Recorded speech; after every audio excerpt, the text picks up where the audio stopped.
All right, greetings, you hardy bunch of Herle Burlyites. Welcome back to the only Canadian political podcast that, if you're watching us on YouTube, features stunning visuals of me, about 500 of my CDs, a random potted plant, and a mystery brass table ornament over my left shoulder. In fact, we're running a contest. Can you identify the Herle Burly table ornament? Let's make this a social thing on Twitter. Give us your best guess. The winner will receive something cool, like one of my old CDs. I'll decide which one later, but it won't be Lionel Richie or Bjork. Those are staying with me. All right, we have another two-part pod for you today. Part one, I'm so pleased to welcome Nick Saul to the show. Mr. Saul is an internationally renowned food and social justice activist and the president and CEO of Community Food Centres Canada. He's an officer of the Order of Canada, and just this last May, he was elected Chancellor of Victoria University at the University of Toronto. We're going to talk about the issue of food insecurity. What is it? How prevalent is it? Why does it even exist in Canada? And how can we put an end to it? Part two is that portion of the program you've grown to love and have taken a solemn vow to protect small children from ever hearing. Our political panel with Jenni Byrne Scott Reid. This week we were bored with politics this week. So this week we're having a proverbial chat around the bar. It's a year into the pandemic. We're going to literally have drinks with us, and we're just going to sit around and talk about the best and worst things we've ever seen in politics. Should be a lot of fun. Anyway, with all that, we'll be back with that in an hour. But first, Nick Saul. Nick, how are you? Thanks for coming on the Herle Burly. Thanks for having me. Very pleased to be here. I love your CD collection back there. Impressive. Thank you. That's only a tiny portion of it. And contrary to my intro, I actually don't give any of them away, ever. Even ones I haven't listened to in 25 years. Duran, Seven and the Ragged Tiger, still up there somewhere. Oh man, that's painful. My parents live in a house that's probably a foot deeper into the ground because of records and CDs. So I know where you're coming from. Exactly. Hey, brother, we're a year into this pandemic. How are you doing? Whoa, I think I'm doing okay. I miss hugging my parents. I miss sitting in the nosebleeds cheering on the Raptors. I definitely miss my colleagues at work, but I'm very lucky. I've been able to work from home. I can order in. I have an extra room in my house, so I have the privilege of standing still, and millions of others don't. So it's a stressful time for many, but I think I'm hanging in there. Hope you're doing as well. Yeah, ups and downs, but at the moment I'm okay. I am okay. Well, it's pretty big. So, I mean, it's the enormity of it is, I think, will take many years to play out. So we put one foot in front of the other as best we can. Yeah, to be honest, I don't even really know how it's affected me. I mean, there's some ways in which I know it has. I miss all the things you were talking about, but in terms of, it's got to have changed me this year somehow. All of us. Yeah. Well, let's start with a little bio, Nick, just so people get to know you a little bit. You were born and spent your first 8 years in Tanzania. Is that right? Yeah, first 7. My dad taught at the University of East Africa in Dar es Salaam, Tanzania, and my mother was doing her graduate work down there. And they were there to be part of socialist Tanzania under Julius Nyerere to try and build a better world, a better society, a better country. So yeah, that's where I was born, and I miss the sea. I love getting back to the ocean. I'm an ocean baby. I was going to ask you, do you remember any of it? Oh, totally. I was back a couple of years ago visiting the hospital I was born in and my first home on the campus of the University of Dar es Salaam. I was also in Mozambique because for grade 10, I missed my grade 10 year here in Canada. My parents went back to Mozambique to teach for a year. My dad taught at the Instituto de Marxismo-Leninismo in Mozambique. And so, yeah, I have very fond memories of both the place where I was born and also where I lived as a teenager. And I think they absolutely shaped me into who I am, as did, of course, my parents. But that experience in Africa will always be a part of my DNA. So your parents were activists? Oh, Social yeah. activists? Yeah. Oh, yeah. So kids either adopt what their parents did or rebel against them. So you didn't go off and become the CEO of a major company or a bond trader for Goldman Sachs. You decided to follow your parents into social activism. Yeah, I didn't fall too far from the family tree. If I think I'd become either of those two things you just described, I think our holiday meals would have been very complicated. There still would have been a lot of love, obviously, but we would have had some very fiery conversations. So yeah, my parents deeply involved in particularly the liberation movements in Southern Africa. And obviously here at home too, my parents, both my parents were teachers, but they weren't stuck in the ivory tower. They were very involved on the ground through social justice movements here and abroad. So, yep, I'm with them. So, Community Food Centers Canada. What is a community food center? It's a community center in a low-income neighborhood that you walk in without your eyes on the floor. You walk in feeling, wow, this is a beautiful space. You eat well there. You meet your neighbors. You get your kids involved in a whole range of activities, after-school programs, community kitchens, community gardens. Buy your food at a fresh market stand, or maybe you just sit in the main room after a great meal and, I don't know, push the walls back of your crappy apartment because you're in a really dignified and respectful space, and you feel valued, you feel heard, you build a sense of hope and self-worth. And that's what community food centers are. They're places where you eat with others, and through that experience, I think a journey begins. You start to articulate what needs to change for your life to be better, not only personally, but also from a community perspective, and as much as possible, societal perspective as well. People don't struggle with food because there's enough food out there. There's plenty of food.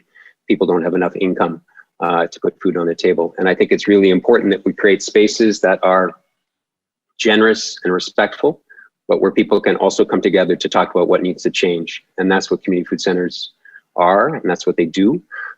We have 15 of them across the country, and we're trying to build as many of these spaces. We need more public spaces in a time when so much is about the individual. And so we're deeply committed to building public space where people can be together and start to move in a different way. All right, that's super interesting. I didn't realize people actually dined there. I thought people went to get their food there.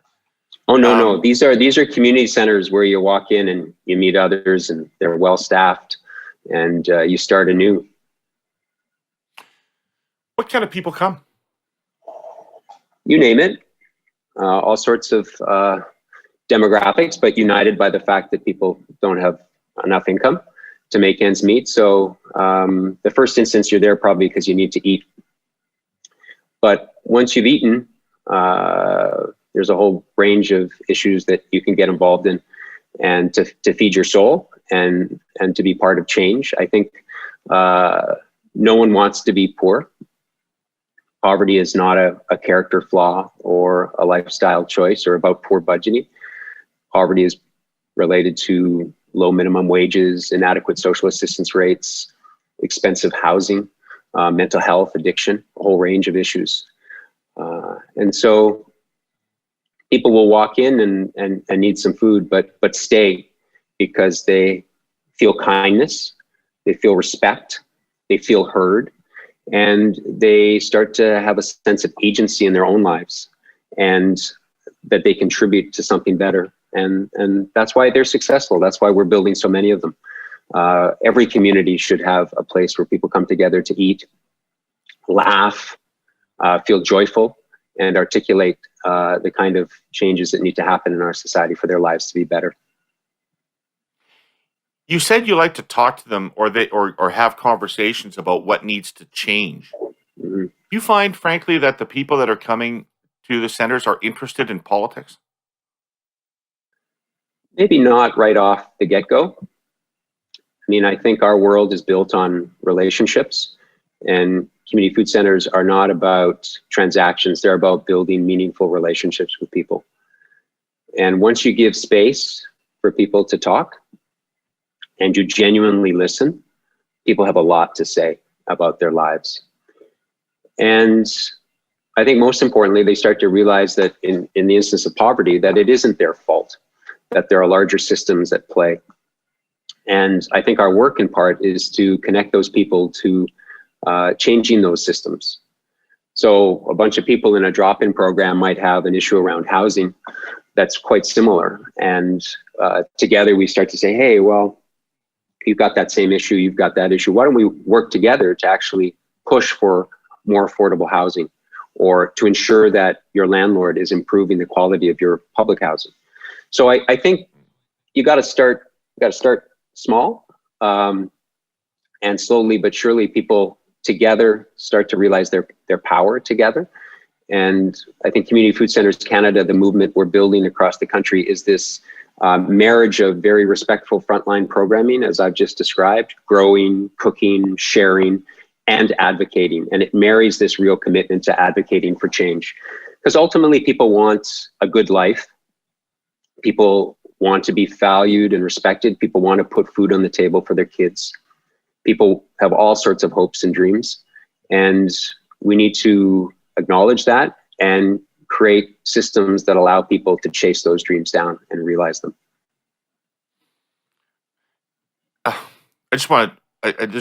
Sorry, this is a really side point, but for some reason it matters to me.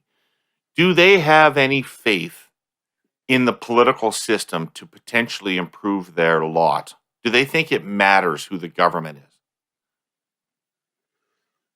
Does anyone have faith? That's the challenge, is to build faith. So I don't think this is a class issue. This is just generally convincing people that if they get involved in a struggle with others, that change can happen. It's always been thus. I mean, the arc of the moral universe bends toward justice, as Martin Luther King would say or said, because people get involved and galvanize around an issue and try and push it, and change happens all the time, whether that's the women's right to vote, or whether that's the weekend, although that's disappeared, unfortunately, whether that's pushing for increased minimum wages, gay marriage, you name it, things change. And it's because people say that thing is wrong and we need to mobilize together to create that change. So whether that's in a community food center or in a neighborhood association in a wealthier community, you're trying to identify ways that we create a society where everyone matters, and we foreground people and we foreground the planet rather than greed and individualism and the commodification of almost everything in life, which is a problem and sending us over the cliff. Those are the two big issues of our time, obviously, climate change and inequality. And so we have a lot of work to do on those fronts. But it starts by people feeling each other and working toward a goal that's about change. We all have agency, and we need to, again, create spaces where we feel that and move. Okay, let's put some parameters around this. I want to talk to you about an issue. Really? Let's keep it going. Wait, I think we're on to something. I know. I want to talk to you about an issue called food insecurity. This is an issue, I'm going to be frank, I don't know that I would know this issue existed if it wasn't for our mutual friend Linda Kuhn from Maple Leaf Foods, who's passionate about this issue and has educated me about this issue over the years. And so, can you tell us what it is? Food insecurity. It's an odd term. Well, technically, it's inadequate or insecure access to food due to financial constraints. So in layperson's terms, it's people don't have enough income to put food on their table regularly. And that could range from being stressed about putting food on the table to compromising on the quality and quantity of the food you're putting on the table, to missing food altogether. And lots of research shows, particularly parents missing food so their kids can eat. And this is a major crisis in our country. And what's important in the definition is that it's rooted in income, meaning poverty. People do not have enough funds to make the decisions that they need to make. And so it's important. This is a very important framing question because, and for example, if you frame it as hunger, you get a response of food programs and you get charity. If you frame the issue as poverty, you get policy responses and you get the fight for the human right to food. And we live in a country where we are signatories to the International Covenant on Economic, Social, and Cultural Rights, which legally obligates us to respect, protect, and fulfill the right to food, which we are not doing in this country. Over 4.5 million people struggle in the ways I've just described with putting food on the table. And that affects populations differently. So generally 4.5 million translates into about 13% of our population. If you're a new immigrant, it's about 17%. If you're Indigenous living off reserve, it's about 28%. If you're a Black Canadian, it's 29%. Single mom, 33%. If you live in Nunavut, it's 57% of people are food insecure. So this is very significant. And I think we kind of forget how poor people are in this country. People struggle. And in fact, one very important fact related to food insecurity, and I think speaks volumes about our labor market, is 65% of people who are food insecure have attachment to the labor market. 65%. You mean they're working? They're working. Working. So this is not wages. People who've slipped through the cracks of the welfare system. No. These are people that are in the job market. Certainly, there are lots of people on social assistance who are food insecure. In fact, most of them. But the vast majority of people who are food insecure have 65%, as I've just said, have an attachment to the labor market. So they're working in low wage, precarious jobs, or that and not getting enough hours in those jobs. And so there's lots of people who are working 2 or 3 jobs and still go home to an empty fridge, which I think is an indictment on our economy and the labor market that we've created.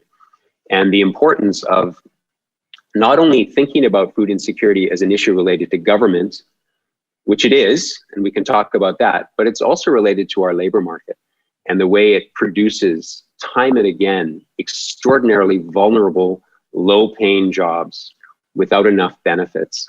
And as a result, people will work, and still go home to a place where they are worried about what their kids are going to eat. And that is unconscionable to me in a country obviously as wealthy as Canada. So let me be a jerk for a second, Nick. Let me be a jerk for a second. Is the definition too broad? I mean, people worried about being able to buy enough food. I mean, aren't most people worried about finances all the time and their ability to afford different things? Is stress the same as actual hunger? Well, you tell me, like, do you worry about eating 3 square meals? No, I don't, but I'm not most people. No, I'm much more fortunate than most people. Yeah, fair enough. But the numbers I've just described are enormous. And so even those who might not fall into that camp of food insecurity are probably still scrambling a bit, one paycheck away from being in that pool.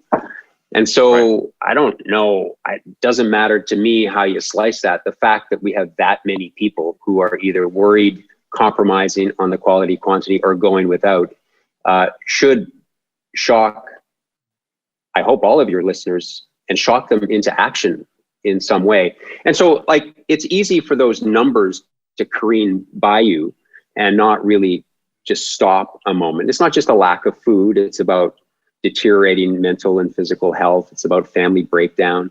It's about the difficulty of finding a job when you're food insecure. And the connection between mental health and food insecurity is off the charts, whether that's mood disorders, anxiety, depression, suicidal ideation.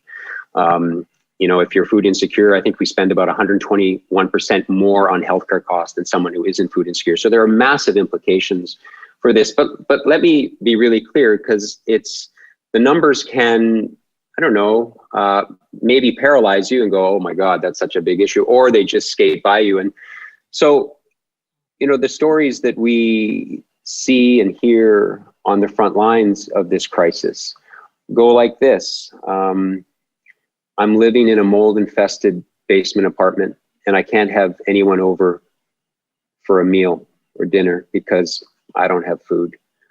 I can't send my kid to a birthday party because I can't afford a present for them to take. I can't put my kid into an after school program because I can't feed them enough energy so that they can participate fully. This is what's happening. People are being completely marginalized and pushed to the side, and their lives being diminished and shortened. In fact, if you happen to be severely food insecure, you have 9 years less on your life. So there's a lot of data here that is very clearly drawing a direct line between food insecurity and poverty and low income, but also a whole range of health issues that we should be very concerned about. So the fact that there are so many people like that, regardless of what the definition is, should be worrisome. Well, I challenged you on the definition because the number seems too large. I mean, this is Canada. We can't have that many people in Canada that are going without adequate food, right? Well, sure we can. It's Canada. We're a compassionate nation. We're not like the United States. We don't let people get that poor. Well, let me be very clear. Working for 30 years in low-income communities, people get that poor. And whether that was when I was working in a homeless shelter with men on the downtown east side of Toronto, or working in public housing, or working in our community food centers, people are that poor. They're making such difficult choices and living with as much dignity as you can within the indignities that poverty offers up. So yeah, I think we all have to give our heads a shake. We live in a country that is deeply divided along class, race, and gender lines. I talked a bit about systemic racism. I mean, if you look at the food insecurity stats relative to Black Canadians, I mean, if you hold everything equal, income, employment, house size, renter, owner, Black Canadians are 2 to 3 times more likely to be food insecure than their white counterparts, which should conjure up a whole bunch of conversations about systemic racism and discrimination in all our systems, from education to finance and everything in between.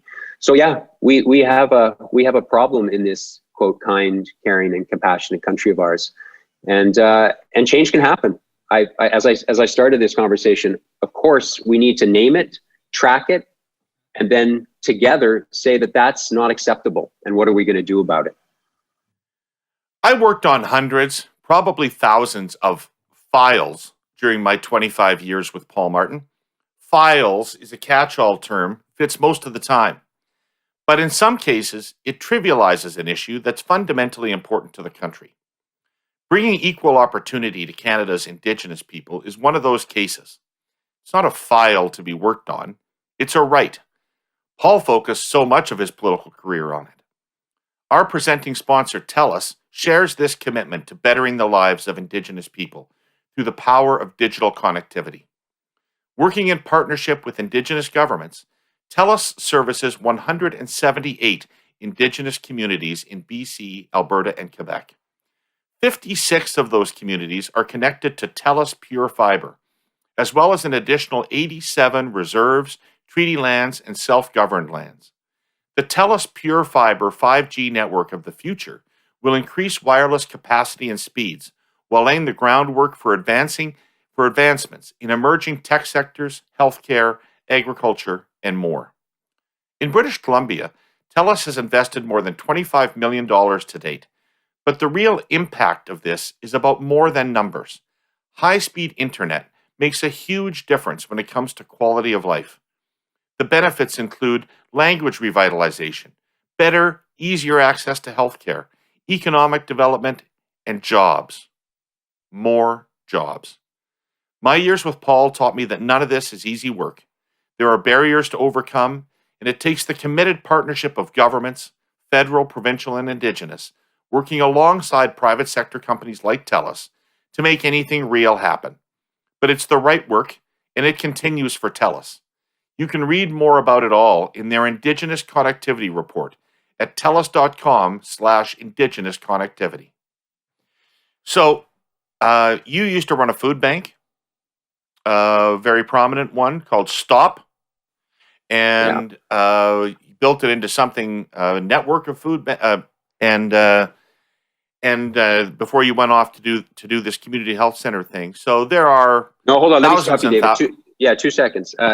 So the Stop was a food bank when I got there in 1998, and then we turned it into this, what we now call a community food center, grow, cook, share, advocate. And it was from there that we said, wow, we have a model that is about respect and social change. Can we actually create more of these centers? And so that was the genesis. We built a model, and then I left there in 2012 to start Community Food Centers Canada. And our main work is now building these centers from coast to coast to coast. But yes, there are millions of people who struggle to make ends meet. But there are thousands of Canadians who volunteer and donate to food banks. Lord knows I buy turkeys every year for people. Why don't these food banks fix this problem? Why don't they fill this gap of food insecurity? Well, they can't. Food will never solve hunger, as I've been describing. But that's such a counterintuitive thing to say that you have to explain that. Well, no amount of food charity will ever have a material impact on food insecurity in this country. So the rise of the food banks in the 1970s, that are now, thousands of them across the country. If you look at food insecurity has only risen over those 40 some odd years, 40, 50 years. So I think what's important is that people volunteering in food banks and community food centers, for that matter, even though they're a completely different species and work from an upstream preventative perspective, our community food centers. When people volunteer, they care. That's an expression of their care for others. And so those spaces where people are helping their neighbors need to do a number of things. They need to focus on really healthy food. And this is a big issue because the food banks are created off the backs of essentially food that doesn't sell or food that's donated. And it's not terribly healthy. It's full of fat, sugar, and salt. And as I described, there are many health-related problems if you are poor from chronic diseases off the chart. So I think if you're working in this field, you need to focus on really healthy food. And that means biting the hand that feeds you. It means saying, I'm not going to accept that food because I can't be giving that out to my community. So that's one thing you can do if you're working in that sector, in that space. The other is to really be clear that you're not the answer. And not all the organizations out there do this. But I think you have to say it. You're helping people, but you're not solving the problem. So it's not like you're pointless. You're helping people, but you're not solving. But I think you need to be really clear about that. And then the corollary to that is that you need to create space to be talking about the structural issues that are creating the vulnerability in the first place. And those are things like housing, lack of income, precarious labor market. So healthy food, don't say you're the answer, and be mobilizing around the bigger issues that are actually going to have a material impact on reducing food insecurity. I think this is really important because basically, I don't want to paint anyone into a corner. I think what we're trying to say is that we have to turn that compassion into a more politicized project. And it's important, obviously, to touch and feel the problem and feel part of the solution. But the solution lies in shifting public policy and increasing people's incomes. And if you're not in the labor market, ensuring that government supports are adequate enough for those people receiving them to have a dignified and healthy life, and also have the ability to bounce back into the economy, which is where people want to be. Okay, so let's talk about policy then. You have linked this very strongly to poverty and you've mentioned the role of money a number of times. Is money the only issue here? Is money what's the only thing that's required? Give people who are poor more money, and this food insecurity problem will go away? It's the most important thing to focus on. And I think everything else is a bit of a sideshow. So, of course, we need to have places where people can come together. We're social beings. We need each other to not only survive, but thrive. But ultimately, I want to run community food centers that don't have any emergency aspect to them. So I think it is important to focus the conversation on income. Because if you go anywhere else, it kind of creates a moral release valve for everyone. Oh, yes, I'm putting the food into the bin at my local supermarket, or I'm doing a food drive in my community, or I'm giving out free falafels at my falafel shop, or I have, a food kiosk at the end of my front yard. Those things are all expressions of compassion, as we've talked about. But ultimately, we need to focus on income, both in the labor market and also through government supports. So yeah, I would say that it's pretty clear that it's rooted, food insecurity is rooted in poverty, and the way we're going to get out of it is through income. Before we get into those options, the U.S., I've always wondered about this. What is the food stamp program? And is that a good idea? Well, the U.S. has eviscerated its social welfare state, but one of the things that they do is provide food stamps for people. And it's, there are 50 million people in the U.S. who are food insecure. And obviously, now that we're in the midst of COVID, that number is much higher. So the food stamps are a lifeline to millions of U.S. citizens. I don't see them as a salve for this. I think ultimately people need to have income in their pockets to make a variety of choices. Some of them could be food, some of them could be housing, some of them could be shoes for their kids so that they're okay in the schoolyard. So I don't want to be too paternalistic on that, or paternalistic at all. So I think ultimately we need to be focusing on increasing people's incomes, and then letting people make the choices they need to make about how to run their lives. We're doing a bit of work on prescription. But that's why people would like a food stamp program. That's why people would like a food, not overall. That's why some people might argue for a food stamp approach, is that they wouldn't trust people to make wise choices with the money. Imagine that. Come on. You're looking at two kids around your table. You're not going to make a wise choice about making sure that they're clothed and fed well and they have a roof over their heads. Of course, people are going to spend their money wisely. There's no evidence that they don't. So, I think this is one of our fundamental problems in our society, that we don't trust each other. And this kind of notion of personal responsibility. Well, in my 30 years working in low-income communities, I've only found people who are responsible. They're just in difficult circumstances, and they are trying to live with as much dignity and care as they possibly can in a very small box. So I think we need to kick that nonsense to the curb. If we support people, whether that's through, again, an income in the labor market or Canada Child Benefit, that money is going to be spent on that family in the best way they know how, in a way that's going to keep them safe and healthy.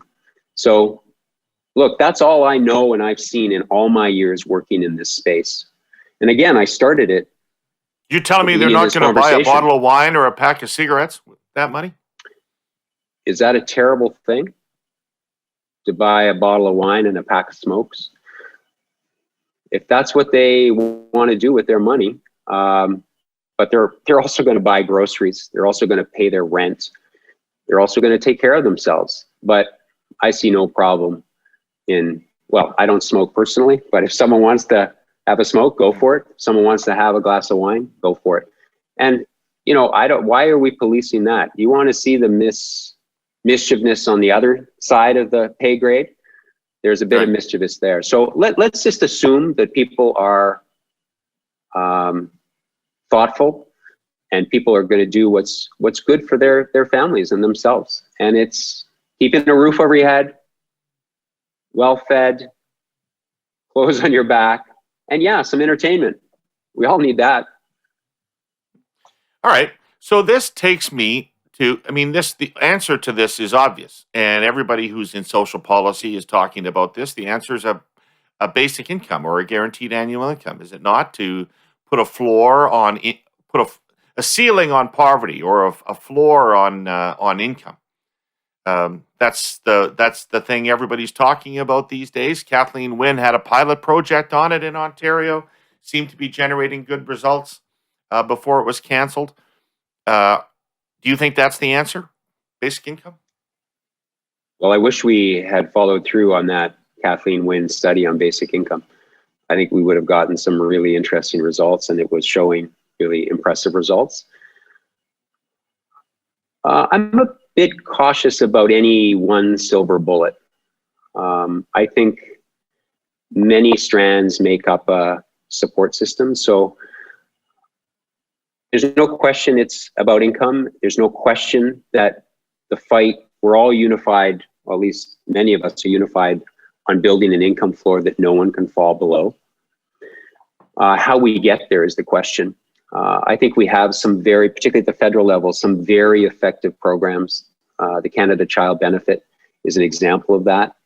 Over the last few years, more money being put into that program has reduced severe food insecurity in families with children by 50%.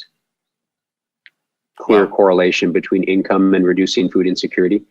If you're on the other side, if you're a senior, as soon as you turn 65 and you gain access to the Guaranteed Income Supplement, OAS, and CPP, food insecurity decreases by 50%.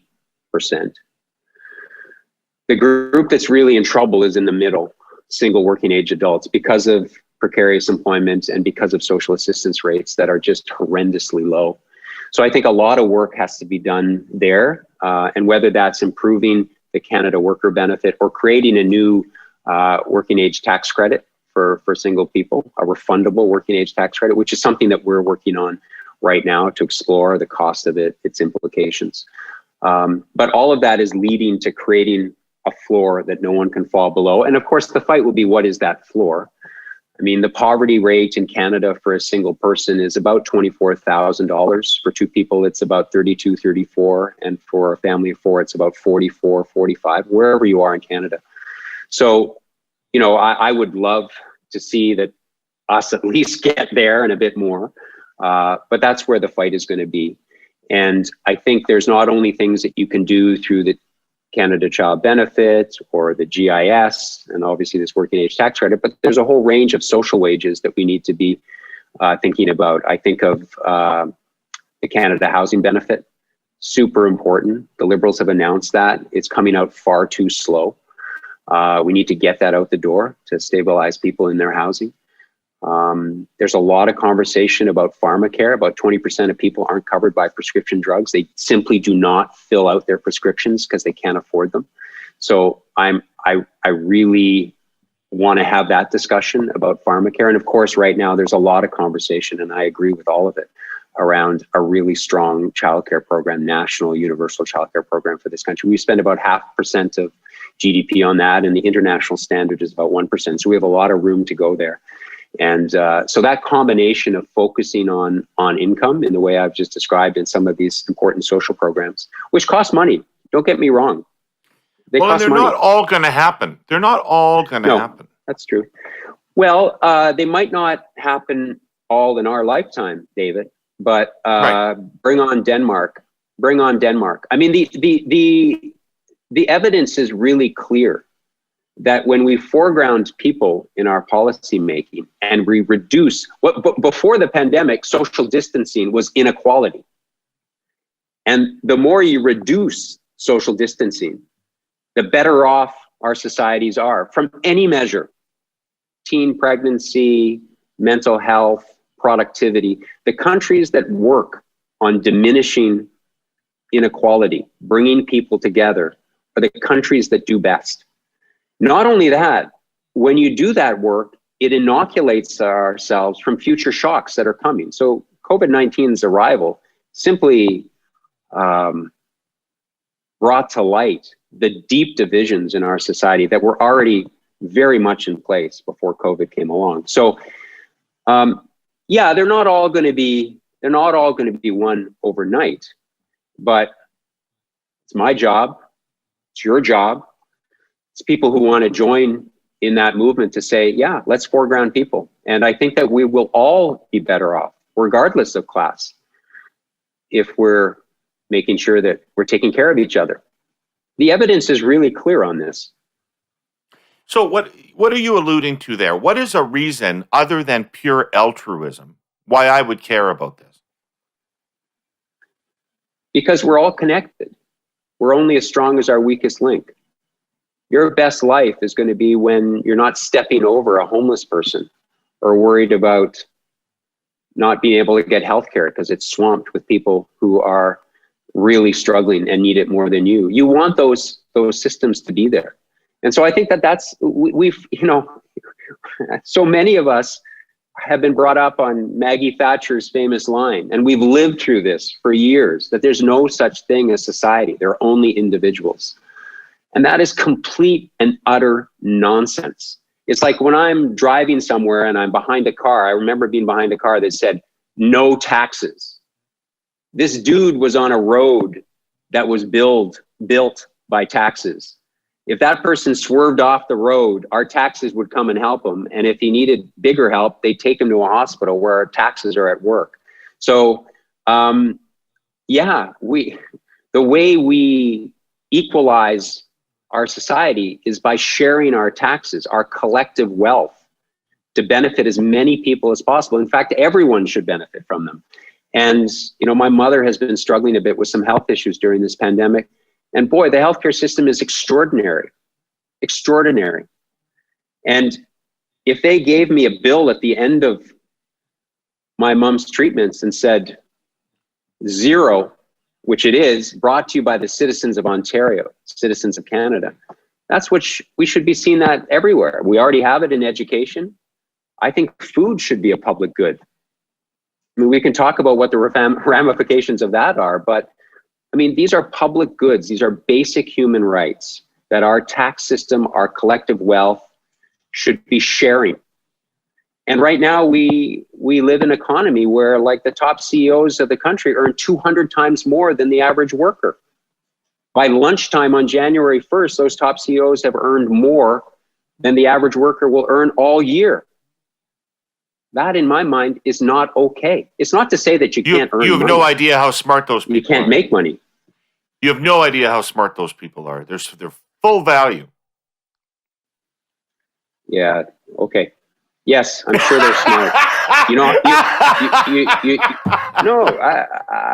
I'm sure they're smart. You know how many smart people I meet day in, day out in our community food centers? A lot. And they didn't get the advantage. Equality is different than equity. And we need to acknowledge that. People are born with, the single biggest determiner of how you end up in life is who you're born to. I got lucky. Many people don't get lucky. And we need to acknowledge that. And we need to build systems that support people to get up and over. That's what we're here for. You said something a few minutes ago I don't want to let slip. You said that food insecurity drops when people turn 65. Are you saying that people who are food insecure in their working lives are better off when they've retired, even though presumably they have no savings of any kind? They're reliant upon OAS and CPP. That they're better off in that circumstance than they are when they were working? 100%. Well, low-wage workers are, for sure. Yeah. Really? When I give that stat of as soon as you turn 65 and you get these supports into your bank accounts, which you deserve, and what, are we going to just beggar people? and let people drop off the map? No, we're gonna support people.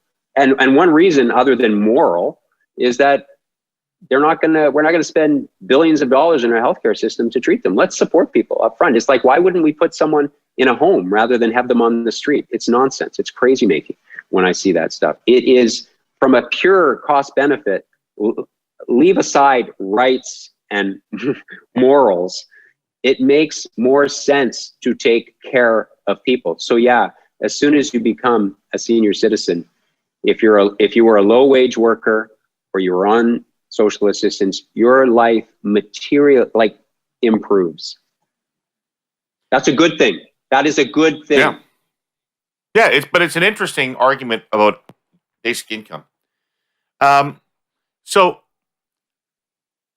Canadians have a complicated relationship with poverty in the adult population because a lot of people confuse it with values and choices and various things. But they have an uncomplicated relationship with poverty among children, which is universally seen to be unacceptable. One of the things Canada doesn't have that other jurisdictions do that would seem to be relatively simple for the federal government to implement is a school lunch program. How do you feel about those? Is that useful? Of course. And it should be universal. It should be funded by our tax dollars. And every time a kid walks into a school, they should be able to get a really good meal. Why not? The evidence is really clear. You learn better, you socialize better, life is better. You're more hopeful, you can focus. So yeah, bring it on. Those are the kind of programs that we need to get our heads around and say it's worth the upfront investment because there will be big dividends down the road. And that goes to all of the programs we've been talking about in terms of social and economic policy. And also creating a job market where when you work, you're not vulnerable to being below the poverty line. So whether it's a national school food program, whether it's pharmacare, whether it's a refundable working age tax credit for single adults, these are all important social infrastructure that start to build the floor that no one can fall below. And that's what we're committed to working on at Community Food Centres Canada, joined by many, many other organizations that are in the very teeth of the problem. And it is not evident that we're going to, quote, build back better. I mean, we have premiers who are attacking paid sick leave, who are not even thinking about increasing the minimum wage. So there's not a ton of evidence to show that we're not going to just go back to where it was before. And trust me, based, I hope, on this conversation and people listening to it, it wasn't good. You wrote a column last May. You wrote a column, an op-ed, in which you expressed the hope that the pandemic was going to change our attitudes about these things, and that we were going to realize that we all needed to get more into the same boat, not just in the same storm. And I heard a lot of talk like that last spring. And this spring, I don't really sense that same momentum around those issues at all. Well, the game is on. Are we going to support or are we going to retrench? Are we going to foreground people or not? So you know as well as anyone that politics is a contact sport. So there's an opportunity now to drive through. For example, CERB was a very important COVID response that, in my view, highlighted the inadequacy of our social infrastructure. I mean, if you were on CERB, you were getting 2 or 3 times more than anyone would ever receive on social assistance. You'd have to be making about $21 an hour to get the same on EI as you were getting on CERB. So to me, CERB is a very important light. And let's be clear, CERB was $2,000 a month. And $2,000 a month times 12 is $24,000, which is the poverty line for a single adult. So it wasn't like it was supporting people to live high on the hog, not by any stretch. But CERB, to me, is something that we need to be thinking about, because it's about caring and support rather than hoarding and being pushed apart. And so are we going to be a society of hoarders in which a small few benefit greatly? I mean, look at the stocks right now, off the charts. Yeah. Or are we going to be a society of sharers where we share that wealth and we will all benefit from sharing that wealth? That's the question. And quite frankly, that's the fight. And change happens when you fight for it. It's as simple as that. So the more people out there who are turning their support for others during the pandemic into mobilizing in the political sphere, in the political realm, to build this floor, the better. Okay. So speaking of the fight, the federal government has been promising in fact, they have delivered, I believe, an anti-poverty strategy. I don't know that they have done anything about the strategy. How optimistic are you that positive change is coming out of the current government in Ottawa?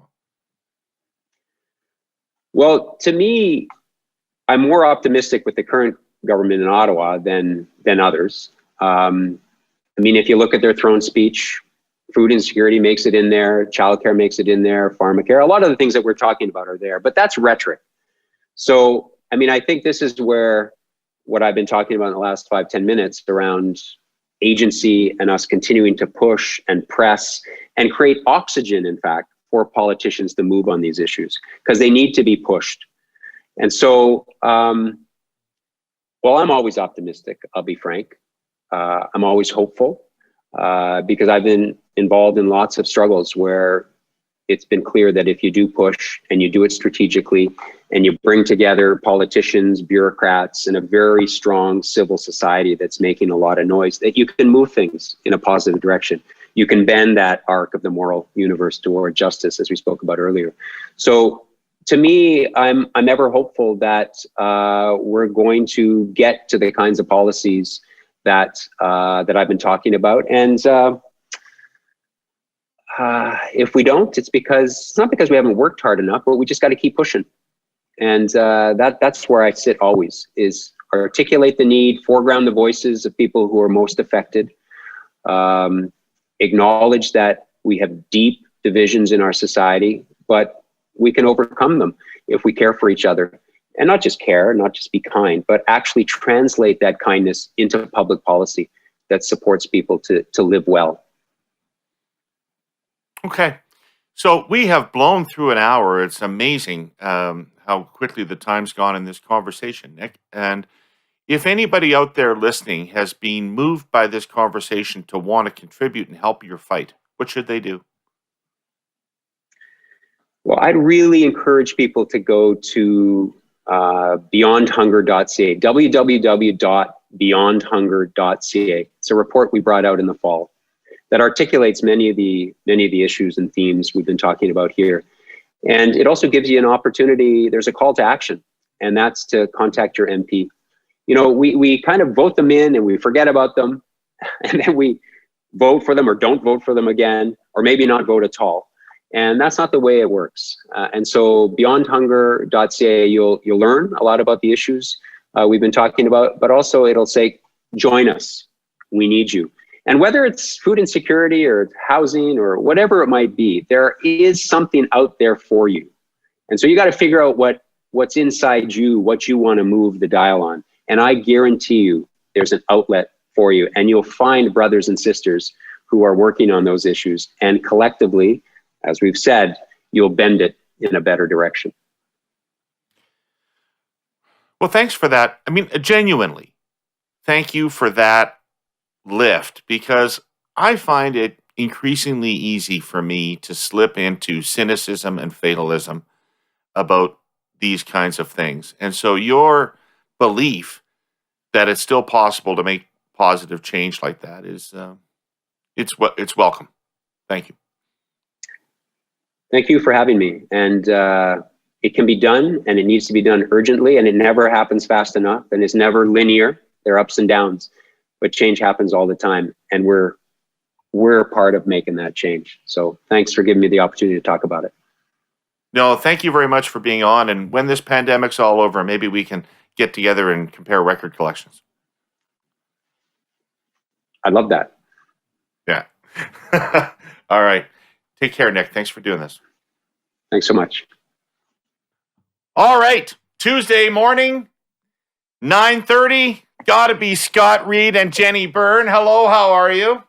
Good. How are you? Good. So this is the 1-year anniversary of doing this podcast out of this cottage. Given the kind of year it's been, we thought we would just sit around. We found the last week of politics boring. And so we decided we'd just pretend we're sitting around a bar, shooting the shit, talking about the best and worst stuff we've ever seen in politics. And because it's been a year and because we're simulating sitting in a bar, we're all drinking, even though it's 9:30 in the morning. This, for those of you on audio, this is my favorite rum glass. It's a George Reed Memorial glass, and it is full of Lemon Heart rum and Coke. And I may be a little loose this morning. I have a bit of Kahlua in my coffee. That is so matching Herle, who 25 years ago, Herle turned me on to Lemon Heart rum. I've been an advocate, shall we say, ever since. And I advocate with my throat and my gizzard. So I'm also putting myself in it. And I've got my day drinking shirt on, my Molly Hatchet, Frank Frazetta day drinking t-shirt. So after this, I got my Sergeant Pepper's calls. Mm-hmm. Yeah, go ahead. You want a string of calls? I'm just going to, after this, this is all well and fun. Oh, let's have a drink. But I've got a string of Zoom calls that follow this, all right, until 2:30 in the afternoon. And all I would say is the people paying for afternoon Scott might not be getting their full money's worth. Well, David, I think Sgt. Pepper's is the best of the Beatles albums. My dad is a huge Beatles fan, so I grew up with all of the albums. And I'll tell you what I did to his Sgt. Pepper's album when I was a kid. I might have taken crayon and wrote all over the vinyl. Oh my God! Oh no! It's a good thing he loves me. Yeah. That would be impossible to fix, so you couldn't get the wax out of the. Yeah, no, it was. I think I like that album. I love the music with it, but I love that Paul McCartney was wearing an OPP badge on his uniform. He was. Yeah. Well, substitute. I got that album by trading with my church league basketball coach, who traded me Sgt. Pepper's Lonely Hearts Club Band for the Golden Earring album that had Radar Love on it. You bet. That's a good song too, though. Killer song. That is a good song, but I felt I won that trade over time. No question. It's interesting. I guess we're starting off the favorites and so forth sort of theme, but I love Sgt. Pepper, but it's not my favorite Beatles album. I think, and it shifted over time. My attitude always changes here and there, but I think I've landed that Abbey Road is indeed my all-time fave Beatles album. I don't know what yours is, David.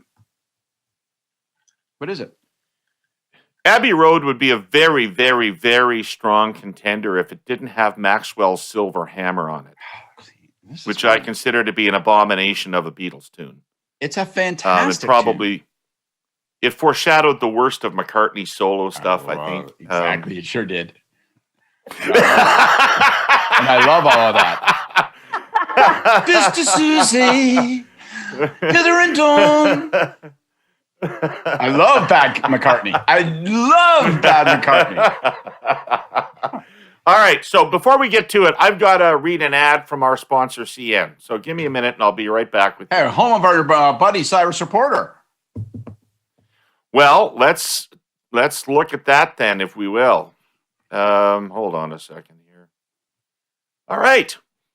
Well, it's not often you get to announce an old friend's success, so I'm going to enjoy this.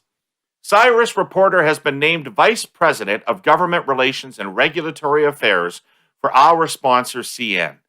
Cyrus and I go back a lot of years. We were roommates back in the 90s when we both supported the Chrétien government in different capacities. Anybody with any serious experience in Ottawa knows Cyrus. His name is in a lot of Rolodexes. Long after I exited, he was brought back by Justin Trudeau as a lead advisor to the PMO. Most recently, he practiced regulatory law at Gowling. I don't know anybody who knows government's relationship with business better than Cyrus does. At CN, his job will be to make sure the railway's voice is heard loud and clear in Ottawa, the provincial capitals, and in Washington and the 16 states CN's trains run through every day. He's also going to be in charge of stakeholder relations, which is a really big deal for CN. Modern companies have to get it right on environmental and social governance, things like sustainability, diversity, and responsible corporate citizenship. The times are, changing. It's a big job, and we wish Cyrus the best. All right, team. Cyrus's dog, Jenny, once shat in David's shoes, and not indeliberately. The dog was out to get David. He was mad at David, and he shit in his shoes. And what kind of dog was it? What kind of dog was it? Pug. It was a pug. It was a pug called Spike. Big fat pug. Yeah. Big fat shitting pug. Yeah. Yeah. Spike really did not like me. Cyrus gave Spike to his parents because his job became too onerous to own the dog. Parents loved the dog. He gave the dog to his parents. A year later, the parents came to visit at the house where Cyrus and I were living, and I came home late from doing focus groups and tried to tiptoe through the darkness, got into bed, and realized that my bed smelled horribly. And I got out of bed and I realized that Spike, on his first day back in the house, had gone and shit on my bed. Shit in the middle of my bed. This dog... Nice to see you again, David. This dog had a long memory. All right. Cy and I started at the Liberal Party headquarters. Hang on. Cy and I started Liberal Party headquarters 1992, July 1992, on the same day. We both were recruited out of university to go work at LPC on campaign readiness under Chrétien. So, and we were friends before that, but it's fun to see him get this job. He'll, I don't know, he'll make trains different. He'll change it forever. All right. Yes, he will. CN will never be the same. Cyrus, congratulations. Good luck. And we'll all be counting on you for Habs tickets. So let's get to our sit around the bar chat, folks. Scott. I guess we'd be at the bistro, right? We'd be at the bistro because I think the last time you guys we got together for drinks was at the bistro. Yeah. That sounds right. We would be mocking their air wings. The air fried wings. It's the secret to Lewis's next life. He's they're great. It's all great. Hey, Scotty, what's the best election campaign that you were involved in at a senior level? That's not hard to answer. Because there are so few campaigns that could qualify on the all right side of the ledger. By definition, if I'm involved in a campaign in a senior capacity, that campaign may well be throwing off blue smoke and ailing poorly. I'd say this: it was the second half of the 2004 election campaign when Paul ran the first election campaign, and in the first 2 weeks of the campaign, everything that could go wrong did go wrong. Harper, with the help of Jenni and others, I think opened that campaign very crisply, good focus, had a plan. We received sort of almost the entire weight of political gravity fell on us in that first 10 days. And we weren't as sharp as we could have been, but in many ways, it was almost like it was a political resetting as people said, okay, it's time for me to dial back in and make an assessment of what's going on in here. And we looked like we were done. You cross over in the middle of an election campaign to a point where you as the incumbent have dropped to 7 points behind. You'll remember exactly, David. I think it was 7-8 points behind we'd gotten down to.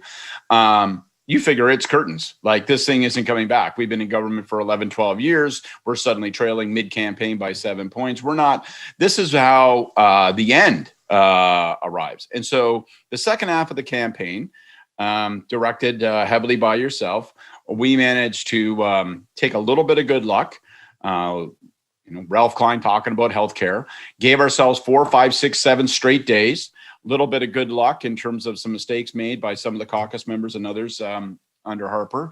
And we turned that thing into a comeback, an improbable comeback. And we were disciplined and we were focused. And it was one of those situations where you say, we are fucked unless everything that we have planned here unfolds exactly as we hope, in the order in which we hope, and in the way in which we hope. And then in addition to that, we get a bit of luck. Like, that was the situation we were in. We need every cylinder to fire exactly correctly in exactly the right place and time. And then we need a little boost on top of that. And that's what happened. And it felt improbable. And it was, sure, it wasn't as fun on your end, Jenni, but it was by far. And the reason it was the best election campaign effort is because it was so desperate and so disciplined. And we got really focused. We got, the specter of death really focused and concentrated our energies, and we executed.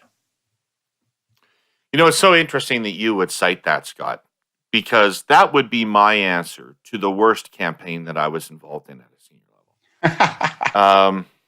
It really would be. It really would be, because I don't think that the first 2 weeks were accidental, and I don't think that the first 2 weeks were fate intervening or the weight of gravity falling on us. I think we ran a lousy first 2 weeks of the campaign, sure. And I take a lot of responsibility for that. I brought like a placard to a gunfight, and the advertising that we were running was irrelevant to the discussion. The tour we were running was irrelevant to the discussion. The Conservatives framed that campaign out of the gate. And the fact that we had to scramble to save a minority out of that, I'll never take any pride in that. I'll always regret the beginning of that campaign. Jenni, do you think we ran a good campaign in 2004? Well, at the time, I couldn't say that I was senior in 2004. I was the Ontario desk, and so for me, 2004, there was a lot of disappointment on our end on election day. But it wasn't for me. I was the Ontario desk, so we had gone from 2 seats in the merger up to 24 seats. And at the time, I was dating Pierre, and he had just he had beat the defense minister. He beat David Pratt by over 4,000 votes. And so election night for me was actually like a happy one. And I had also been involved in politics at that point since 1997. So I had been involved in close to 7 years. And it was really outside of Harper's leadership campaign just months before. I'd never won anything. I literally had knocked out, like, we had never won anything. And so I would say, in looking back, it was, you guys probably didn't have the cleanest of the first couple weeks, but then once you got your sea legs, you did. Like, I remember as the Ontario desk, the ad that you guys released with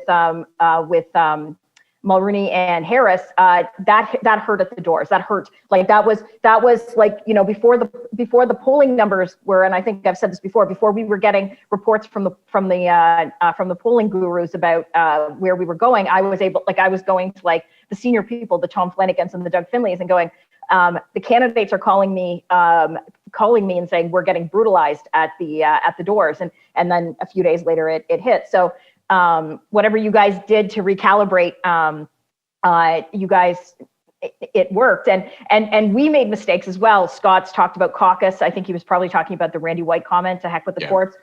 We also had a very bad last election day. We had the cavalry from Edmonton to Calgary in the heart of, like, the reform heartland of, like, Red Deer and Wild Rose. That's how we were bringing it home. And so we ourselves had mistakes during that campaign, which we learned from and never repeated afterwards.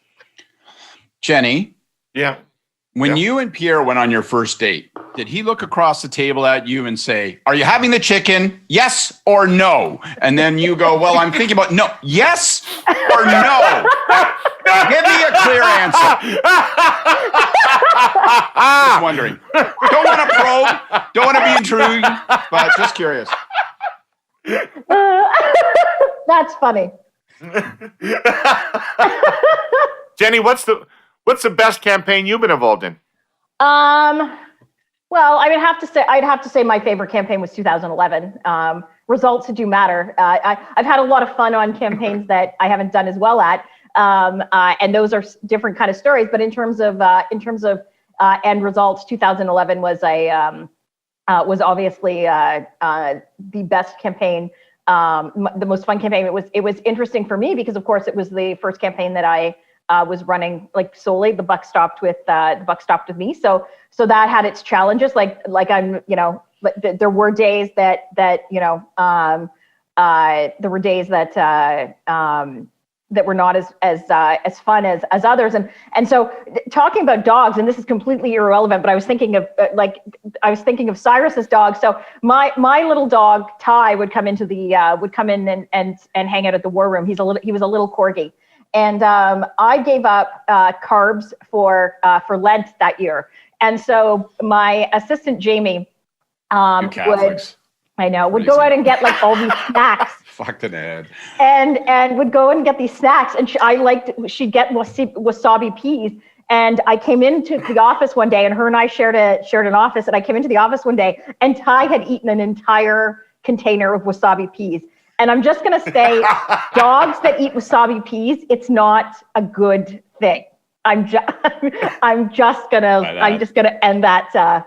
But it was fun. It was 2011. 2011 was fun, and because we won. But there was parts of every campaign, even campaigns that I disliked. There were by-elections that we've won and lost. Some of my favorite stories, some of my favorite memories are actually from by-elections. I'm not sure if you guys have any of those thoughts as well. No. I have stories from by-elections, but not good ones. I ruined a candidate's Lincoln. I ruined a candidate's Lincoln in a by-election once. But the best campaign I've been involved in was not 2004, in my view. The best campaign I've been involved in was 2014 Win. For sure. In which the mistake I made off the top in 2004, I didn't really know what I was doing, and I thought I could run some soaring aspirational campaign that would sweep the country. And, 2 weeks in, we realized we had to get back to the brass tacks of politics. And I didn't forget that in 2014. We started off picking a fight with Harper, which lasted for a week and basically froze the other two leaders out of the news hole for a week. And, and we had struck exactly the right positioning line with the NDP and the Conservatives. We didn't have to make any alterations to that campaign whatsoever. It rolled out exactly as it had been, as you know, Scott, on the whiteboard. So that's the best one. That's the best one I was. As I know, I was. Sorry, Jane. No, I was going to say, and luck always helps as well, because you benefited from Tim Hudak's 100,000 job cuts. I was at a live. Lion King was down on King Street, and I had the kids at the Lion King thing, and I saw on my phone that he'd made this 100,000 jobs pledge. And I was just, and of course you say, as you know, Scott, but I don't really know. I mean, my great envy is that I wasn't really part of the 2014 campaign. I was a surreptitious presence, kind of, bugging David, calling him all the time, going, I think you should be doing this. But I remember when that came across on my phone. It was only a handful of days in the campaign. And I was like, look, we all assume that the turning point in the campaign comes in the middle of the campaign or late in the campaign. It's coming right fucking now. This is the turning point. Take this thing, turn it into a bat, and hit him across the head 66 times. And you guys did, and it was killer. Yeah, so I remember this because I was and I like Tim a lot. We're friends, but it was brutal. Friends with who? Tim. Oh, okay. So I was on a You too, I guess. Big fan over in the Florida corner. So I remember because I was on the Challenger and I was the deputy chief of staff at the time to Prime Minister Harper, and we were taking off, and I think we were going to Edmonton, and the staff were starting to like, hey, Jenni, did you see this? What Hudak announced and all this kind of stuff, and the Prime Minister said, what did he just announce? And I explained it. And he's like, no. And I remember handing over my phone, and he like went through my phone and read it. And he's like, well, it seems to be over now. It was, we're going to create 1 million jobs. And we're gonna shock you with this next part, that we're gonna start the 1 million job count by going back 100,000. So that's how you know this is a complicated plan and a thoughtful plan, because it's got a funny start to it. Well, that was a great campaign, David. It was almost a flawless campaign, and by all rights, Kathleen Wynne looked like there was no mission impossible. Didn't look like she could possibly win that campaign, and got right off the mat and won that campaign. It was gorgeous. All right, Jenni, what's the worst campaign you were involved in at a senior level? Oh, well, 2015 wasn't fun, but I don't think it's the worst. I was by the day after the election that, we kept 99 seats, and the seats that we kept, I was proud that that the ground game was able to do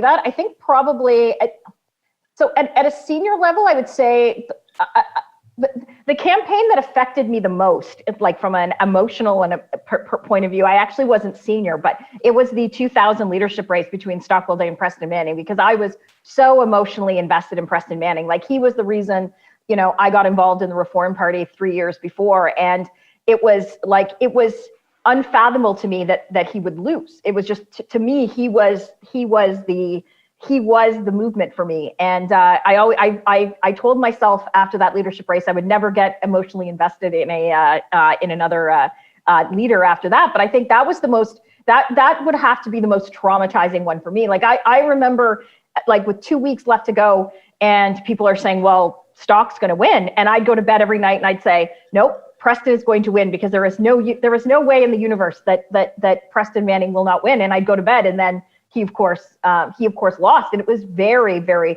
traumatizing. And it was the first time people in the Reform Party that had not been involved in other partisan politics with the Tories had ever gone through a leadership race. So it really was like, it was putting people versus people that we had never had to experience. And so, like, not to go back to, at the time, that was when Pierre and I started dating, and he called me one night, and he was like part of the Draft Day movement. So we were like newly dating and working on opposite leadership campaigns. And like, we would see each other in the halls during that convention and like not speak, like turn the other way and like not speak to each other. So it was a very traumatizing type experience.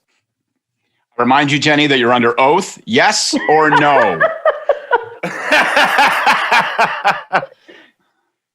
What about you, Scotty? What's the worst campaign you were involved in?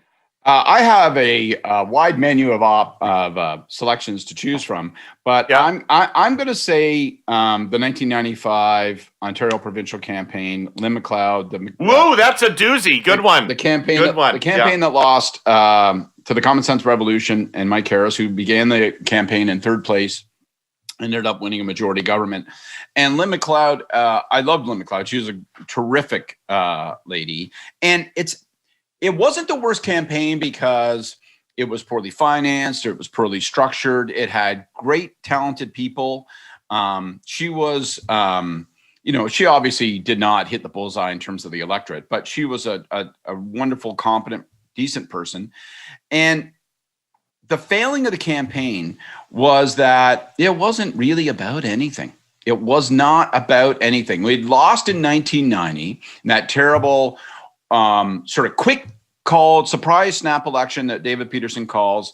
Suddenly, boom, right? The electorate rises up and says, we are looking for someone to punch in the face, and you put your face out.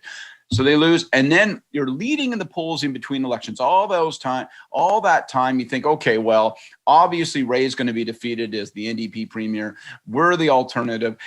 There was just an assumptiveness to the campaign that created a lack of sharpness and focus. And one of the ironic things is, having worked for Paul and having been involved in the Constitution and worked in the 92, 93 period for Chrétien, and having been involved in the Constitution of the Red Book, 95, they took, and what was fascinating was that they thought, well, we have to do the Red Book Plus. So if you go back and you look, there was like a 90-day plan. It was like, we're going to have it, because it was the Red Book on steroids, thinking that that was the recipe for how you won elections, mistaking the fact that the Red Book in 1993 for Chrétien really was, it was gravel in the hole. That was the cavity of his policy and competence, right? People are like, well, I like Chrétien. He's a nice guy. Does he have the plan? Does he have the program? Does he know what to do? And the Red Book filled that hole. And they made the mistake of thinking, oh, well. Does he have the people? Does he have the plan? Will he make a difference? Well, that's my all-time favorite slogan. We have the people. We have the plan. And we can make a difference. A difference. We can make a difference. So they thought, well, we'll just migrate that down the 401 and we'll win the election. And of course, that's not how it works. And I remember that election was in the spring, and on the other side was a highly focused. And the irony is, of course, they ran this Red Book Plus, thinking, well, this is all going to be about the competency of the platform, and it's going to be the standard by which we'll be judged and we'll win. And on the other side was the Common Sense Revolution, which I think in many ways correctly interpreted the lesson of the Red Book and used it to Harris's advantage and did something different. Completely different, because it was a program that said, here are our 3 priorities. They're crystal clear. They're thought through. And anyway, so it was a terrible campaign. In the middle of the campaign, God love him, the guy that was running the campaign went missing for like 4 days, then came back. He'd grown a beard. He had broken his toe. He was on crutches. He's a friend of all of ours. I don't want to make the guy feel bad, but it was like, he said, well, look, I had a dream that my house was on fire. I fell down the stairs and I broke my toe. And then I was like, oh my God, we're fucked. We're so desperately fucked. You're like, hey, can anybody get Freud on the line? I'd like to interpret this dream. There was no difficulty interpreting that dream, right? So that campaign, it fell to threads, and it had no second beat. It just had there was no, once the lead was sacrificed, it was like, well, does anybody know how to pull this airplane out of the dive? Nope. Okay. Well, then I guess have a drink and wait for the sudden stop at the end.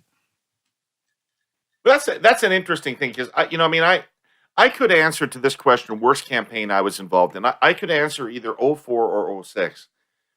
And I think they're different. 04, I had conceptualized it incorrectly.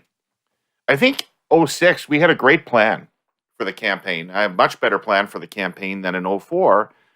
But then events derailed us. And, I have an admiration. I think I'm good at strategy and conceptualizing how the campaign ought to go.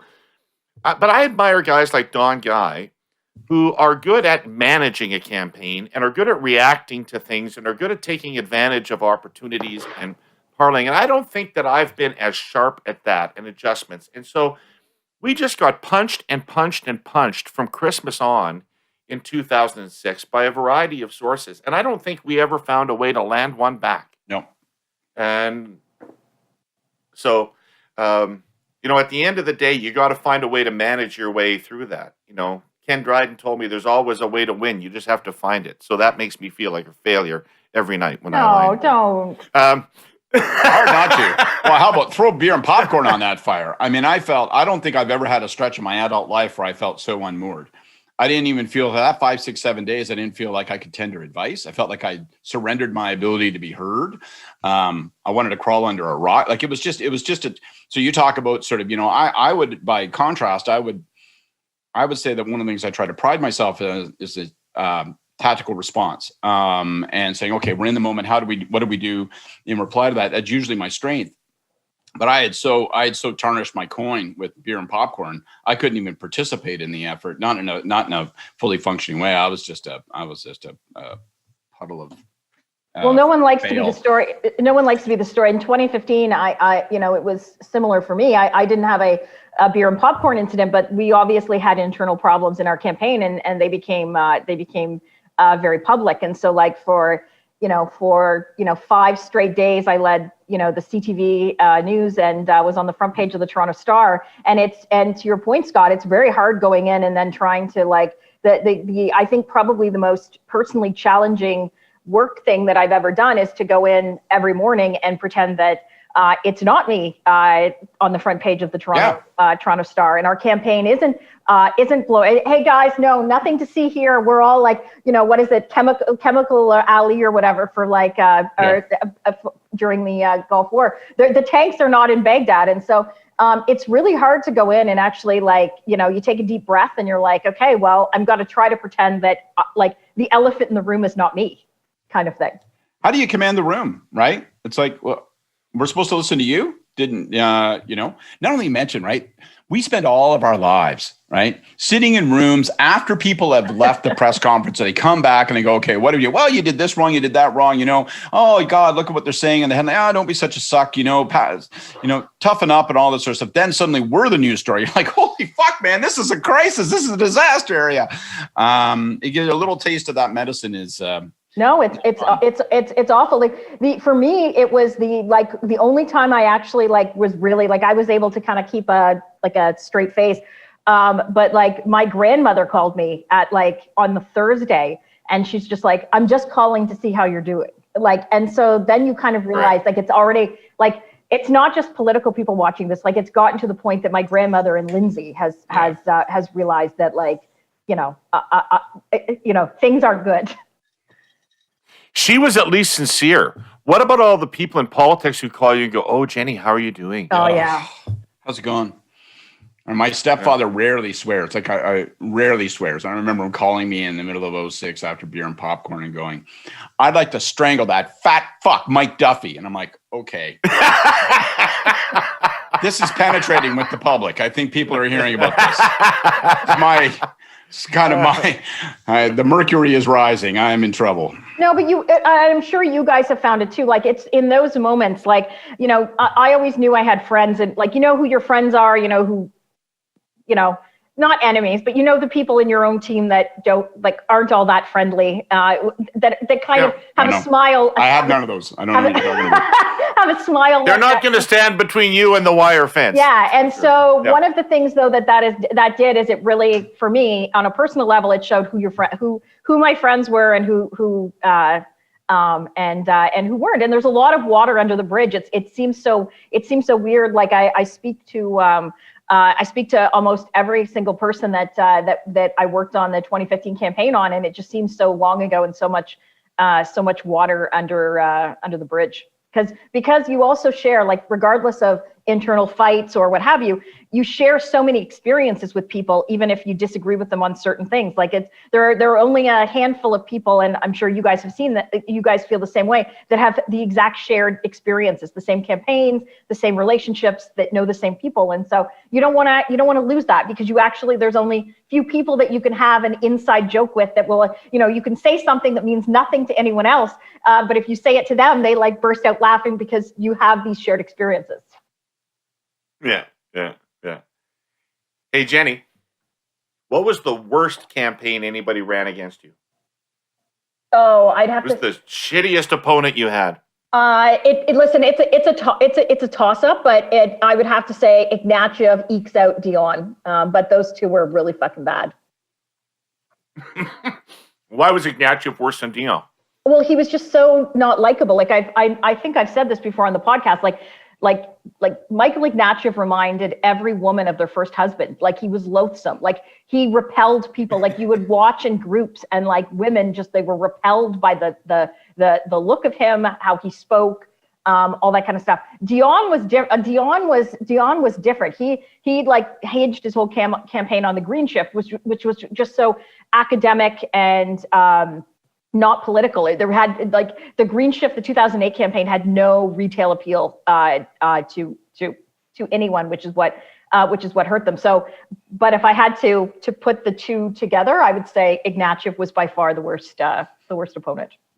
How could it not be? How could anybody top that? How's anybody ever going to get in the ring with Ignatieff in 2011? Right? He's Sugar Ray Leonard, Muhammad Ali, and Joe Louis, all wrapped up into one. It was he's the king of terrible. What about you guys? So brutal that I'm listening to. It was more like the Washington Federals, I would say. Listening to the Rising on his iPod, and then taking out a commercial that was 35 minutes long with him just barking at people. Rise up.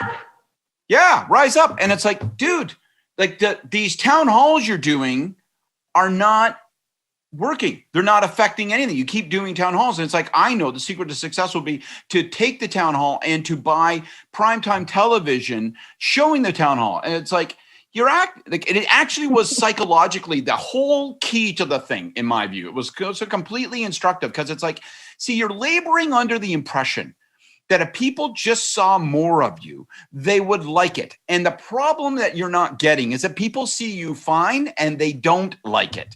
So, oh God, it was maddening to watch that campaign. Didn't they spend like a week of that campaign thinking that people were going to vote against the Conservatives because they were using Facebook to screen out Liberals from their rallies or something? Like, there was so many. It was all bizarre. It wasn't like there weren't good people around it, but it was just pure candidate self-indulgence, and just incredible. Yeah, well, he seemed pretty impervious to advice. I'm not sure I would blame his advisors for that campaign. That's for darn sure. May have mailed it in a tad. Well, we talked about the worst campaign run against me. We talked about it earlier, and that is the PC provincial campaign in 2014. Never seen anything quite like it. Not only did they make that disastrous strategic decision about the 100,000 jobs, which, Jenny, you talk about not having much retail appeal. That's a tough one to sell door to door. And but it was also just a horrible campaign. Like, his tour was awful. His appearances looked awful. Their advertising was awful. Their platform was wrong mathematically, undercutting their whole point about job creation. Like, it just was a disaster from start to finish. Since he was a sponsor of this program, I'm going to assume that he deserved better than that. But that was a terrible campaign. And like I like to say that I had developed a good strategy for that campaign. But you rarely can expect your opponents to play their role in your strategy as well as Hudak played the role he was expected to play in ours. Yeah, it was no good. No good. Okay, so David, you hate by-elections. I actually don't mind by-elections. Do we have any stories you want to talk about with by-elections? God, by-elections. So, Colin Thatcher gets convicted of murder and creates a by-election. That's one way to create a by-election. Bad political development. Murder your wife. We have a very strong local candidate for the by-election. We have no seats in the legislature. We have nothing. But we've got this local auctioneer that we've convinced to run for us named Bill Johnstone. And I get sent out there by the executive director of the party, Steve McGannity. I get sent out there to do some organizing. And the guy wouldn't let his wife canvass. He's very chauvinistic, and he wouldn't let his wife canvass. And she was a very bright and engaging person. And so one day, I say to her, let's get out there. Let's go meet some people. She says, oh, he'll kill me. He won't like it. And I said, no. We'll be back before he gets back. He'll never know. Let's go out and meet some people. And so we go, and we took his car. And his Lincoln. We took his Lincoln. And we were going around coffee shop to coffee shop and visiting people, and she was doing fantastically. And then we were driving back, and we saw one house. We thought, oh, we'll go and make one more stop. And we drive down this road toward this house. And as we get closer, it becomes less clear that the house is occupied and more clear that the road is not a road. And that we are on something, and it's springtime, and the road has turned into complete mud. And I can't go forward, and I can't go back, and I can't turn around. And she's starting to panic because he's going to get back before she does. And so I make this decision. And if you're ever going to trust me with anything, whether it's a campaign or your child or anything, you need to know this. I made this decision that I could see another road that looked better a few kilometers down, and Saskatchewan horizons are like that. And there was a railroad track between them. And I took that Lincoln down the railroad track. And I destroyed the undercarriage of the car. We're driving back. We get back on the highway finally, and we're driving back to Moose Jaw, and you can hear the parts of the car scraping along the highway. And by this point, she's hysterical, laughing hysterically because she knows her life is over. And I got back to Regina, and I immediately got in a plane and went to Ottawa for a Young Liberal meeting and disappeared from the whole place. But the guy went ballistic. Oh, that's brave. And anybody who was running the Saskatchewan Liberal Party back then was quite angry with me for the state that I had put our candidate into, and the fact that the Liberal Party, which had no money, had to buy him a new Cadillac. Wow. So there, that's my by-election story. Well, I love that you got on a plane. Yeah. Oh, sorry about your marriage and car and life, Barb. Now. Yeah. Well, one of my, I actually love by-elections, and one of my favorite by-elections was in, we've talked about your friend Maurizio Bellavacqua when he stepped down. Yes. And of course, we had Julian Fantino. Stepped down from finance. Yes. Who and Fantino was a star candidate, as I've said, and I've talked about the by-election before. But one of my favorites. So in dealing with the locals in Vaughan, I used to joke that it was the 5 families of Vaughan that I'd have to come and basically hold court with to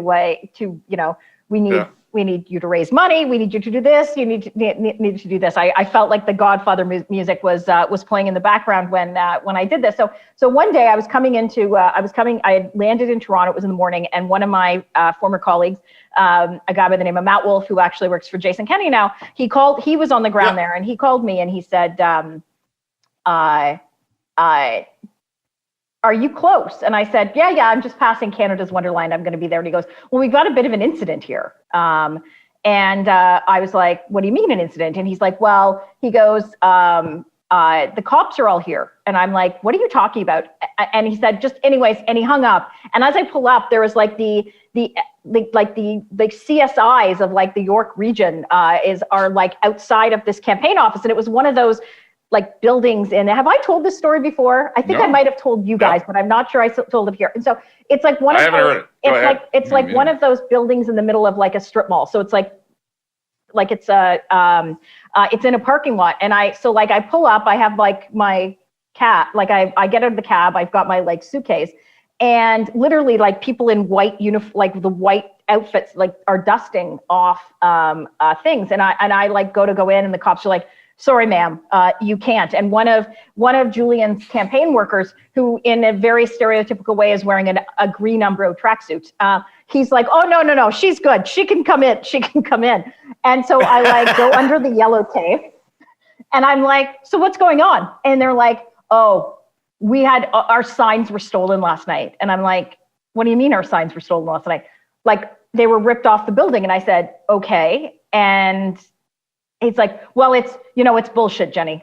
We have to find out who got to this. And it's literally all of these and so anyways, what it turned out to be so anyways, we dispersed everyone. And what it turned out to be is that they had broken the lease agreement, and they were not supposed to put signs up. So it was actually the landlord coming and tore down the signs. And so anyways, it's one of my favorite, because it was like walking into an episode of CSI. Whoever surreptitiously on this call, I'm going to guarantee you that of the 3 of us on this call, all 3 of us have surreptitiously taken down opponents' signs. Well, that's a dirty trick and a cowardly. I believe that's David. I believe that's against the law.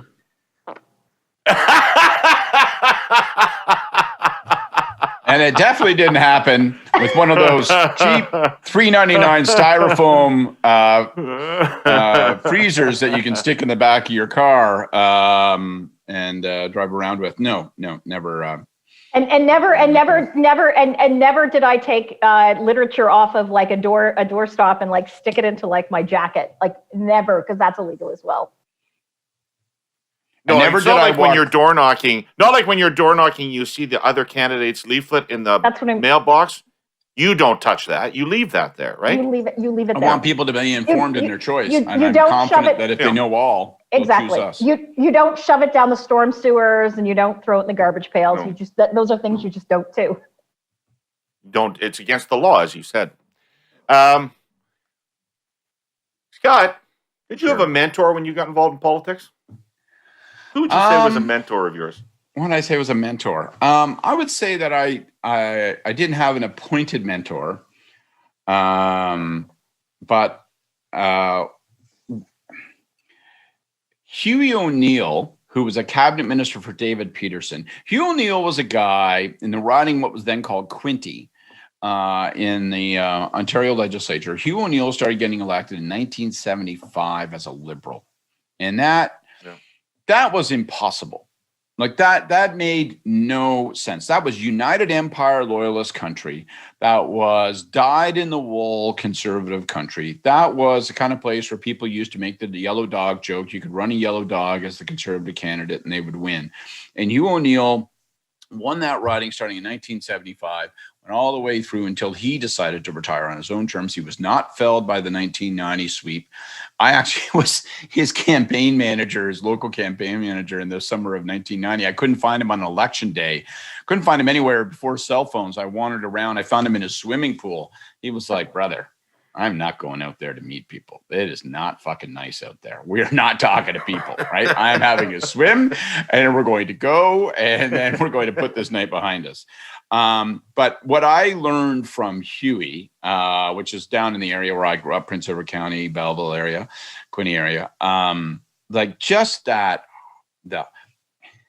the indefatigable contribution that a constituency politician makes, right? He was a cabinet minister under Peterson, but man, he was first and foremost a constituency politician. And what he did day in and day out was occupy himself with how his constituents were doing, right? He knew how to pound on the door of everybody in government, everyone throughout the public service to secure things for his folks. I mean, it was a real old style politician. And when he walked through a crowd, he knew how to talk to people. He knew how to treat people. And so just watching that, and, you know, because it's easy when you sort of work for a premier or a prime minister to sort of think, well, all the people that are involved in that kind of, you know, all those local folk and all that local, you know, you think, well, you know, that's all, it's not even remotely beneath you. And watching someone early in my political experience who understood the value of that, who understood how to do it, and who could get elected against all odds on the sheer force of his will and his ability to connect with people, that was really an important thing for me. Yeah, when I was 19, Ralph became leader of the Provincial Liberal Party, and I've been involved in politics for about a year and a half, maybe 2 years at that point. And he hired a woman named Donna Welke to be the executive director of the party. And so I worked for her in the run-up to the 1982 election. And Donna's one of these people, you know, she's been a candidate, she's been an executive member, and she's been the executive director of the party, and she's been a campaign manager. She ran Turner's leadership campaign in Saskatchewan. And I had great elected mentors. I had Ralph and people like that who taught me lots of things. But in terms of teaching me about politics and teaching me about the ground and teaching me about the Liberal Party, Donna's the one that really gave me the fundamentals, gave me politics 101. That's a solid grounding, and she's such a good person. That's really important too. That, you know, the politics is a good endeavor. That it's not done by shady things done by bad people, but that it's important things done by good people. And so that's my mentor. Jenni, do you have a mentor when you first got involved? Reform Party? I wouldn't say when I first got involved. I had a bunch of people that I learned from, and that, taking my third poll on this thing. Just sorry to interrupt, but no, go ahead. Yeah. There are people like Rick Anderson and Corey Tonight when I first got involved that I learned from. But I'd have to say my first mentor, probably my only one really in politics, was Doug Finley, and so. Doug, I met Doug in a by-election, the Perth Middlesex by-election, which we've talked about before. And he then went on to be the director of political operations and the national campaign director. And Doug was a guy who I learned a ton from. And he was he was extremely smart. His style and mine were a little bit different, but I learned a lot from him. And one of the things I always say that he did, and I try to do that in terms of people that I've mentored in the past, is he let me make a lot of mistakes. And so Doug would let me sit at the table, and in hindsight, with people that I never should have been sitting at the table. I was not at that level. I shouldn't have been there. And Doug not only did he bring me to the table, he encouraged me to be the one that talked. And sometimes, I get slapped down and what have you. But it was a great learning experience, and I learned more from him over the years we worked together than anyone else that I did in politics. Yeah, that's got to be a big part of mentoring, is dragging people into circumstances earlier than they would normally get there, so that they get some of those experiences at an earlier age and they advance more quickly. Anyway, in 1997, I would just add on that kind of point. In 1997, John Ray was chairing the election campaign, the general election campaign, longtime closest advisor to Chrétien. And he personally made it possible for me to work on the Red Leaf thing, right? Red Leaf, the Liberal Coalition for advertising. And, he basically made me the kind of secretary to that. And that was a valued and prized job. And I got to witness ad making, ad strategy. John Hader, those guys, they brought me in, they let me play a role, they let me fiddle with scripts and stuff, right? So like you say, like having people who are in really senior positions who say, I don't know, for whatever reason, I think this person could be a gamer, and giving them opportunity or even just giving them exposure, monstrously important. Yeah.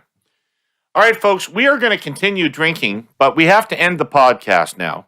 So we're going to continue to sit around our bar room stool and drink and tell stories, but the podcast has to end now. I would like to end with a toast. I'd like to toast two things. I would like to toast us getting through a year of COVID, and I would like to toast Cyrus Reporter and his new job. Hey, so here we go, Cy. Here's to the end of a year of COVID, and here's to you, Cy. Cheers. Cheers. All right, everybody, thanks for listening this week. Go ahead. Spike. The dog shitting, dog hating, David hating. God dog. bless you, Spike. You were a sweetheart. I love Spike. We'll be back next week with some contemporary political discussion. We hope we'll see you then. In the meantime, thanks for listening, and give us a shout out if you can. Take care. Bye. Herle Burly, Herle Burly.